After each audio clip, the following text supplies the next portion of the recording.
Boundaries, boundaries, boundaries. It's a word that you hear a lot. You got to set a boundary. You got to know your boundaries. You got to have boundaries, all of these things.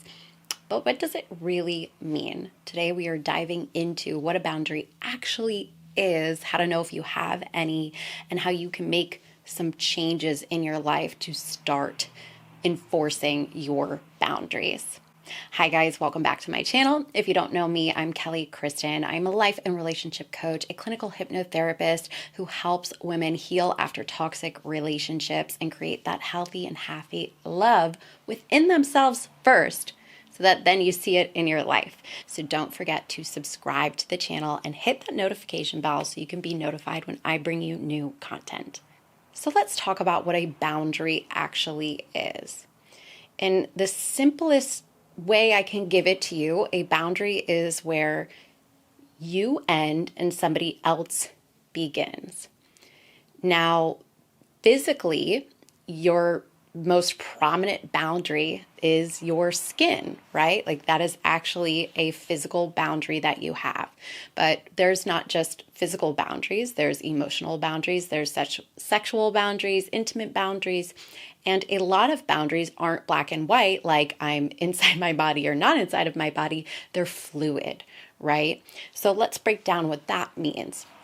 You have different boundaries for different people. So if you're friends with somebody and they're next to you and they sit really, really close to you, that's probably okay because you know them, you presumably trust them to some extent so they can be next to you.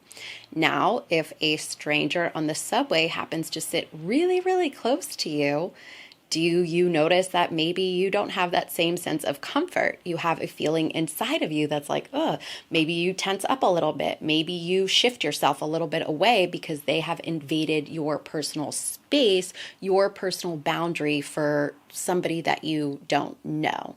So boundaries, we actually feel them inside of our bodies. And this is probably one of the most important things to understand about boundaries because they are fluid, because your friend can get a certain distance close to you, right? And you don't feel that same inside of your body.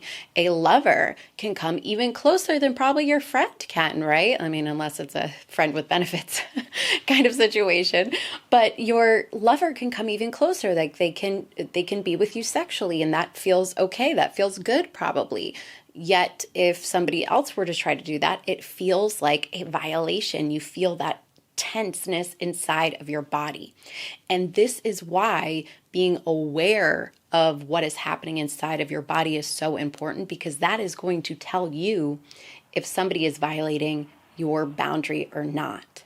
Boundaries are not just physical space. You also have emotional boundaries. How can somebody treat you? Now, this is important because I know a lot of people watching this channel have been in toxic relationships, maybe some emotionally abusive relationships. So in the past, you've probably been accustomed to people violating that emotional boundary. And you know that part of the reason emotional abuse feels so bad is because it feels bad on the inside. Some level, you know it's wrong. On some level, you're like, I don't like this. I don't like when this person talks to me this way. I don't like when this person yells at me. I don't like when this person makes me feel small. All of these things, but yet you put up with it. And this is where having strong boundaries in place is actually going to be beneficial moving forward, because having a boundary there is what enables you to say, I don't like the way that you're talking to me right now. Actually, I'm not going to be with you if you continue to talk to me this way. Boundaries are about standing up for yourself, standing up for your space. So again, not just your physical space, but your emotional space. And here's the important thing.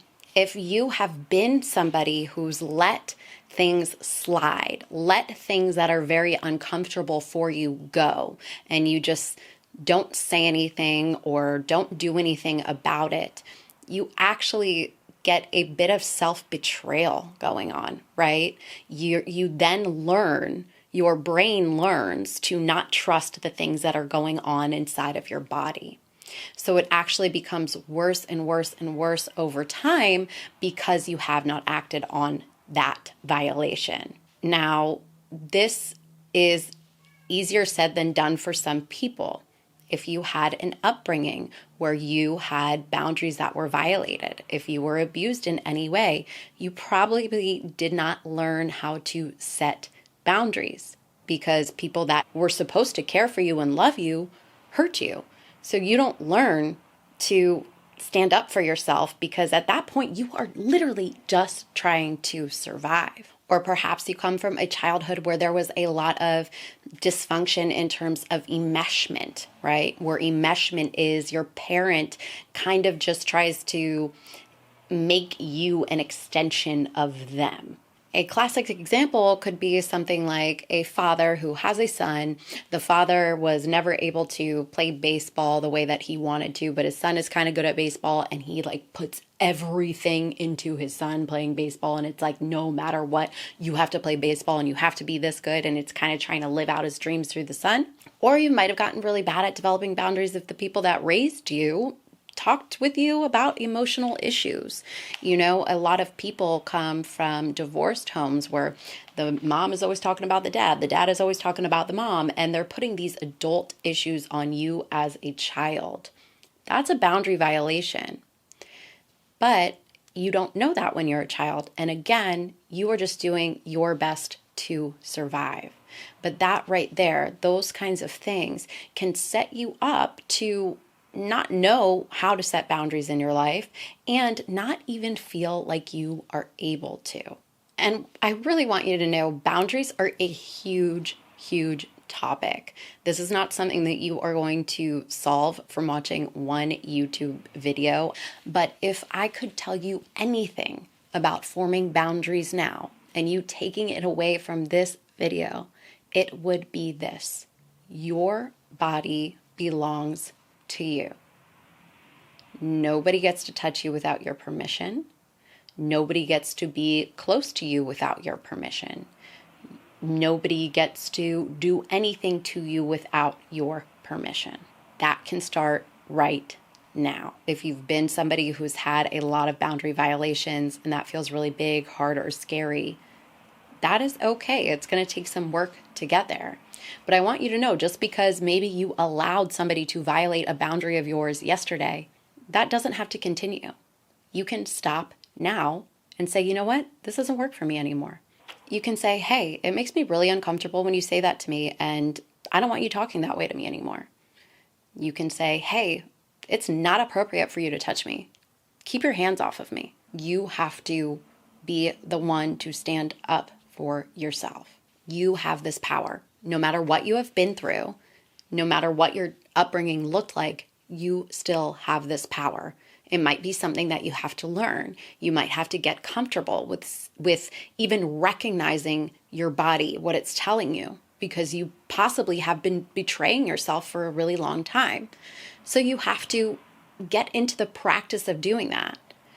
And then it's about really using that voice. And I'll tell you something else, is that people who get upset when you start putting boundaries in place and when you start standing up for yourself, those are the people who have gotten really, really comfortable with violating them. And you don't have to put up with that either. You are in control. You are in power of your own life. I don't want this video to make you feel bad. I want it to empower you to say, hey, wow, maybe I never learned boundaries.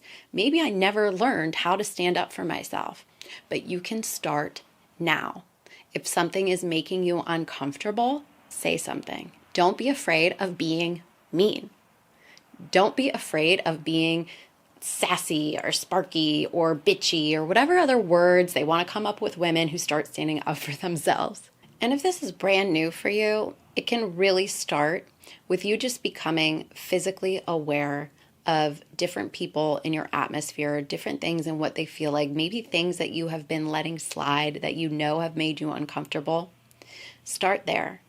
You know, it can be an aunt that seems to always comment on your weight or something, right? Like, oh, you shouldn't be eating that. That is a boundary violation. Start there. Say, you know what? I don't appreciate you telling me what I can or cannot eat.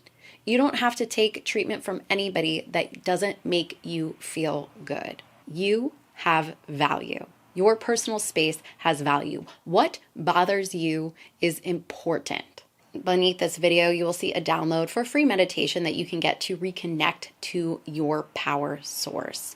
This will be great as you're working with boundaries, working with stepping into yourself, because it really gives you a nice energy jolt to who you really are. That's going to be it for me today. Thank you so much for watching this video. If you know another sister that needs to see this, I ask that you please share it. Don't forget to like and subscribe to the channel for more.